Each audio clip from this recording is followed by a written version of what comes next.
মা ইলিশ সংরক্ষণ অভিযান ২০২৫ এর অংশ হিসেবে চাঁদপুর মেঘনা নদীতে টাস্ক ফোর্সের অভিযান। আজ ১১ অক্টোবর রাত ১:৩০টায় মা ইলিশ সংরক্ষণ অভিযান ২০২৫ এর অংশ হিসেবে চাঁদপুর জেলার মেঘনা নদীতে একটি বিশেষ টাস্কফোর্স অভিযান পরিচালিত হয়।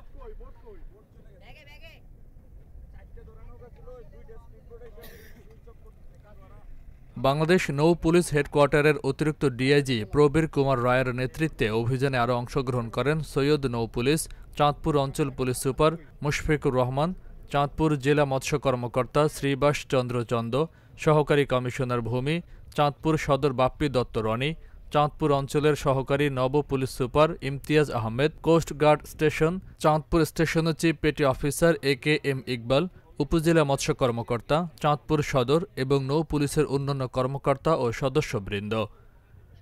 অভিযান চলাকালীন সময় মেঘনা ও পদ্মা নদীর বিভিন্ন পয়েন্টে টহল কার্যক্রম পরিচালনা করা হয়।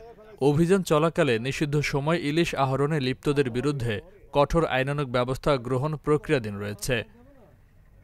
অভিযান শেষে চাঁদপুর অঞ্চলের নৌ পুলিশ সুপার বলেন, সরকার ঘোষিত ২২ দিনব্যাপী মা ইলিশ সংরক্ষণ অভিযান সফলভাবে বাস্তবায়নে নৌ পুলিশ সর্বদা তৎপর রয়েছে।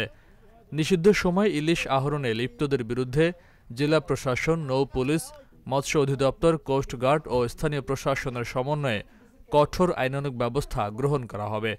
আমাদের লক্ষ্য মা ইলিশ রক্ষা করে ভবিষ্যৎ প্রজন্মের জন্য টেকসই ইলিশ সম্পদ নিশ্চিত করা।